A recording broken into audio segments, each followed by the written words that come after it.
एक मार्च महाशिवरात्रि बना दिव्य और दुर्लभ संयोग। दीपक में डाल दें यह एक चीज, हर कष्ट दूर करेंगे भगवान शिव। होगा सभी परेशानियों का अंत, पूरी साल जमकर बरसेगा पैसा। ओम गणेश महागणेशाय नमः। जय शिव शंकर। राधे राधे दोस्तों, कैसे हैं आप सब। दोस्तों, भगवान शिव की आराधना का मुख्य त्योहार महाशिवरात्रि इस बार 1 मार्च दिन मंगलवार को है। यह पर्व फाल्गुन मास के कृष्ण पक्ष की चतुर्दशी के दिन मनाया जाता है। शिव पुराण के अनुसार इस दिन भगवान शिव करोड़ों सूर्य के समान प्रभाव वाले रूप में अवतरित हुए थे। इस दिन भोलेनाथ ज्योतिर्लिंग के रूप में अवतरित हुए थे। मान्यता है इसी दिन उनका मां पार्वती के साथ विवाह भी हुआ था। इसलिए यह दिन भगवान शिव मां पार्वती की कृपा प्राप्त करने के लिए बहुत ही खास माना जाता है। इस दिन भक्त भोलेनाथ का आशीर्वाद प्राप्त करने के लिए व्रत भी रखते हैं। महाशिवरात्रि के व्रत को व्रतराज कहा जाता है। मान्यता है इस दिन भोलेनाथ का व्रत और पूजन करने से पूरे साल भर भोलेनाथ का व्रत और पूजन करने का पुण्य फल प्राप्त हो जाता है। महाशिवरात्रि का व्रत करने से कुंवारी कन्याओं को मनचाहा वर प्राप्त होता है। सुहागन महिलाएं अगर यह व्रत करती हैं तो मां पार्वती की कृपा से उन्हें अखंड सौभाग्य का वरदान मिलता है।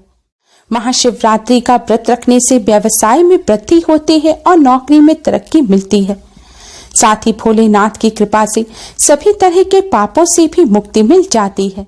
शिव पुराण के अनुसार जो भक्त महाशिवरात्रि का व्रत करते हैं उन्हें अंत में शिवलोक की प्राप्ति होती है। महाशिवरात्रि का व्रत सर्व सुख प्रदान करने वाला है। जो भक्त इस दिन भोलेनाथ का पूजन कर 1 लोटा जल भोलेनाथ के शिवलिंग पर अर्पित कर देते हैं, भोलेनाथ अपने उन भक्तों के सभी कष्टों को दूर करते हैं। शिव पुराण के अनुसार महाशिवरात्रि पर भगवान शिव मां पार्वती के साथ पृथ्वी का भ्रमण करते हैं और जो भक्त इस दिन भोलेनाथ का पूजन करते हैं भोलेनाथ उन्हें मनचाहा वरदान प्रदान करते हैं। दोस्तों, इस बार की महाशिवरात्रि बहुत ही ज्यादा खास है क्योंकि इस महाशिवरात्रि पर पंचग्रही योग के साथ ही भोलेनाथ का सबसे प्रिय शिव योग का निर्माण भी हो रहा है। इस शुभ योग में भोलेनाथ का पूजन करने से कई गुना अधिक पुण्य फल प्राप्त होगा। साथ ही इस महाशिवरात्रि पर परिग योग भी बन रहा है। इस योग में भोलेनाथ का पूजन करने से शत्रुओं पर विजय प्राप्त होती है। दोस्तों, आज की इस वीडियो में हम आपको महाशिवरात्रि के इस दिव्य और दुर्लभ संयोग पर करने वाला एक बहुत ही आसान और असरकारक उपाय बताने जा रहे हैं। इस उपाय को करने से भगवान शिव अपने भक्तों के कष्टों को दूर कर मनचाहा वरदान देते हैं। इस उपाय को करने से पापों का नाश होता है और दुर्भाग्य सौभाग्य में बदल जाता है। किस्मत साथ देने लग जाती है, जिससे नौकरी व्यापार में आ रही समस्या दूर होती है और व्यापार अच्छा चलने लगता है। धन संबंधी समस्याएं दूर होती हैं और भोलेनाथ की कृपा से रातों रात किस्मत चमक जाती है। दोस्तों, भोलेनाथ की कृपा प्राप्त करने के लिए कमेंट बॉक्स में जय शिव शंकर जय भोलेनाथ जरूर लिखें। दोस्तों, यह आसान सा उपाय आपको महाशिवरात्रि की रात्रि को करना है। शास्त्रों के अनुसार दिन की अपेक्षा रात्रि में किया गया पूजन कई हजार गुना अधिक पुण्य फलदायी होता है। वैसे तो आप रात्रि में सूर्य अस्त होने के समय से किसी भी समय पूजन कर सकते हैं, लेकिन रात्रि में 12 बजे के बाद पूजन करना विशेष फलदायी होगा। दोस्तों, इस उपाय को करने से पहले स्नान कर स्वच्छ वस्त्र धारण करें। उपाय करते समय स्वच्छता और पवित्रता का विशेष ध्यान रखें। आप इसे घर पर भी कर सकते हैं या भोलेनाथ के मंदिर में जाकर भी कर सकते हैं। अब आप एक शुद्ध घी का दिया बनाएं। अगर शुद्ध घी ना हो तो मीठे तेल, डालडा का घी, जो भी आप घी या तेल का दीपक अपने मंदिर में रोजाना जलाते हैं, आपको वैसा ही दीपक बनाना है। दीपक बनाने के पश्चात इस दीपक को आप अपने मंदिर में भगवान जी के सामने रख दें। दोस्तों, दीपक को जमीन पर ना रखें। दीपक के नीचे पहले या तो थोड़े से साबुत चावल या गेहूं रख दें या फिर कोई बर्तन, खाली कटोरी या प्लेट रखकर उसके ऊपर आप इस दीपक को रख दें। अब आप इस दीपक को जलाएं और हो सके तो दीपक के साथ एक सुगंधित धूप बत्ती भी अवश्य जलाएं। धार्मिक मान्यताओं के अनुसार पूजन के समय जितनी सुगंध वातावरण में होती है उतना ही जीवन भी खुशियों से महक उठता है। दोस्तों, साधु सन्यासियों के अलावा गृहस्थ लोगों को भगवान भोलेनाथ के पूरे परिवार का पूजन करना चाहिए। इसलिए सबसे पहले आप भगवान श्री गणेश को प्रणाम करें, फिर भगवान शिव, माँ पार्वती, भगवान कार्तिकेय और नंदी जी को प्रणाम करें। अगर आप भोलेनाथ की शिवलिंग का पूजन कर रहे हैं तो शिवलिंग पर कुमकुम ना चढ़ाएं। भोलेनाथ की प्रतिमा या तस्वीर पर आप कुमकुम से तिलक कर सकते हैं। तिलक करने के पश्चात अब आप भगवान जी को एक बेलपत्र अर्पित करें। दोस्तों, एक डंडे में जो 3 बेलपत्र जुड़े हुए हों, आपको वही बेलपत्र भगवान जी को अर्पित करने हैं। बेलपत्र अर्पित करने से पहले आप बेलपत्र को शुद्ध कर लें। ध्यान रखें, बेलपत्र कहीं से कटा फटा नहीं होना चाहिए। दोस्तों, अब आप थोड़े से काले तिल लें। अगर काले तिल ना हो तो आप सफेद तिल भी उनके स्थान पर ले सकते हैं। तिल लेने के बाद एक चुटकी तिल लेकर आप भोलेनाथ का ध्यान करते हुए इस दीपक में डाल दें। अब भोलेनाथ के सामने एक खाली पात्र रखें और अपने दाहिने यानी कि राइट हैंड में थोड़े से तिल लें और भोलेनाथ का ध्यान करते हुए यह तिल भोलेनाथ को अर्पित करें और भगवान जी के सामने जो खाली पात्र रखा है उस पात्र में आप यह तिल डाल दें। इस तरह आपको 3 बार भोलेनाथ का ध्यान करते हुए 3 बार थोड़े थोड़े से तिल भोलेनाथ को अर्पित करने हैं। अगर आप मंदिर में पूजन कर रहे हैं तो यह तिल आप भोलेनाथ की शिवलिंग पर चढ़ा दें। दोस्तों, तिल का हमारे शास्त्रों में विशेष महत्व बताया गया है, इसीलिए मकर संक्रांति पर तिलों का पर्व मनाया जाता है।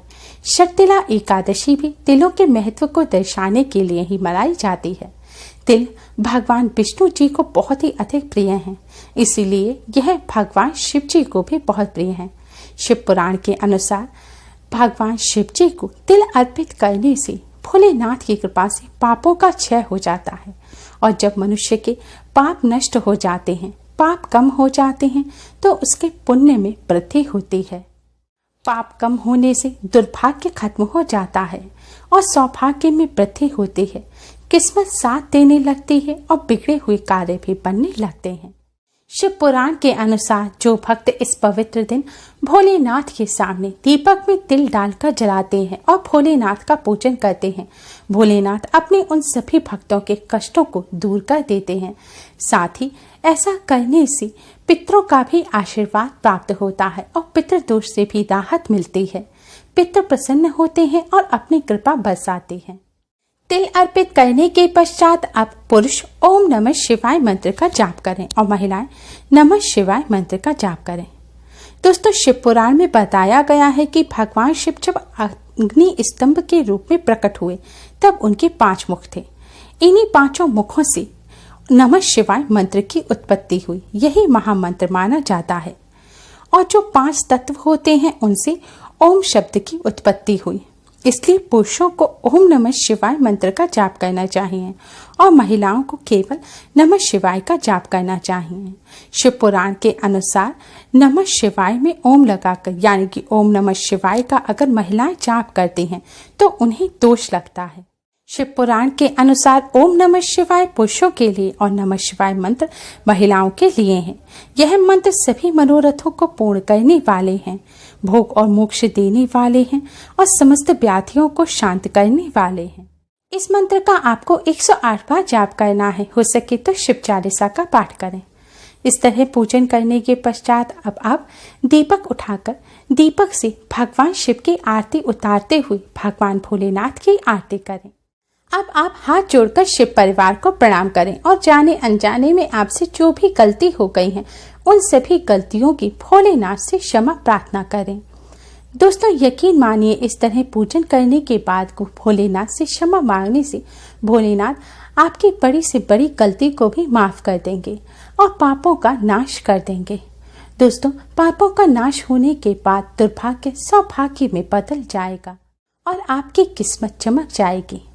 क्षमा प्रार्थना करने के बाद अब आपकी जो भी समस्या है वह आप भोलेनाथ के सामने रखें और भगवान जी से अपनी सभी समस्याओं को दूर करने की प्रार्थना करें।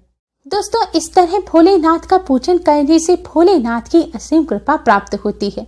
भोलेनाथ अपने भक्तों के सभी कष्टों को हर लेते हैं, रोग दुख दरिद्रता का नाश कर देते हैं और अपने भक्तों को मनचाहा वरदान प्रदान करते हैं।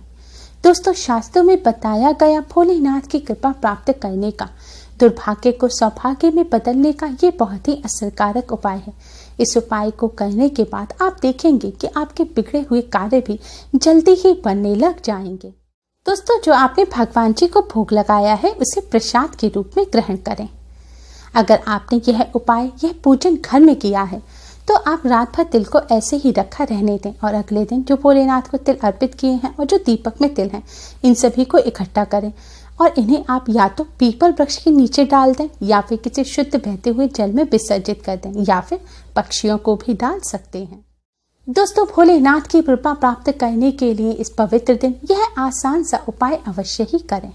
उम्मीद है आपको हमारी ये वीडियो पसंद आई होगी। प्लीज़ लाइक कर अपने फ्रेंड्स के साथ शेयर भी जरूर करें और भोलेनाथ की कृपा प्राप्त करने के लिए कमेंट बॉक्स में जय शिव शंकर, जय भोलेनाथ अवश्य लिखें।